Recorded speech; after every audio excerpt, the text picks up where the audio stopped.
Varapuzha arch bishop ഒരു friendly ആയിട്ടുള്ള ടോക്കായിരുന്നു. അതിനുശേഷം എല്ലാവരും ചായ കുടിച്ചു. അഭിമന്യ വാലങ്കൽ പിതാവ് 2 വാക്ക് അദ്ദേഹത്തിന് നന്ദി പറഞ്ഞു. അങ്ങനെ അത് പര്യവസാനിച്ചു. നിങ്ങൾ ഇവിടെ ഇത്രയും സമയം കാത്തു നിന്നതിനും നിങ്ങളുടെ സഹകരണത്തിനും സഹായത്തിനും പ്രത്യേകം നന്ദി പറയുന്നു. ആഗതമാകുന്ന ഉയർപ്പ് തിരുനാളിൻ്റെ ആശംസകൾ നിങ്ങൾക്ക് ഓരോരുത്തർക്കും ഞാൻ സ്നേഹപൂർവ്വം നേരുന്നു.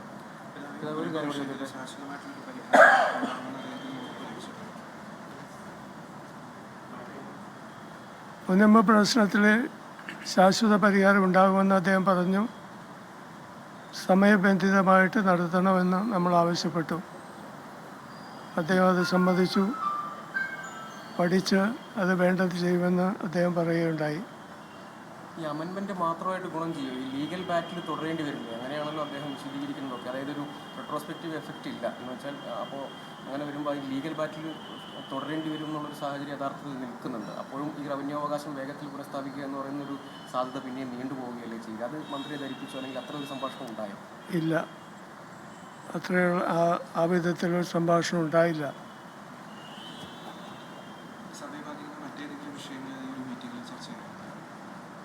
സഭയെ ബാധിക്കുന്ന പ്രശ്നങ്ങൾ, വടക്കേ ഇന്ത്യയിൽ നടക്കുന്ന ക്രൈസ്തവർക്കെതിരെ നടക്കുന്ന പീഡനങ്ങളെക്കുറിച്ച് ഞാൻ സൂചിപ്പിക്കുകയുണ്ടായി.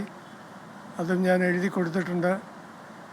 അതുപോലെ തന്നെ നമ്മുടെ ആംഗ്ലോ ഇന്ത്യൻ കമ്മ്യൂണിറ്റിയുടെ പ്രശ്നങ്ങളെക്കുറിച്ച് പറഞ്ഞു.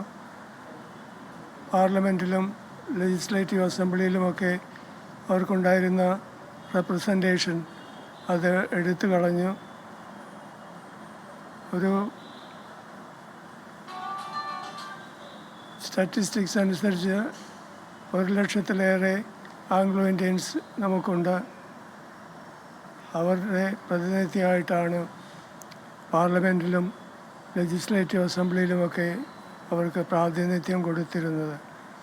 അത് പുനഃസ്ഥാപിക്കണമെന്നും ആവശ്യപ്പെടുകയുണ്ടായി.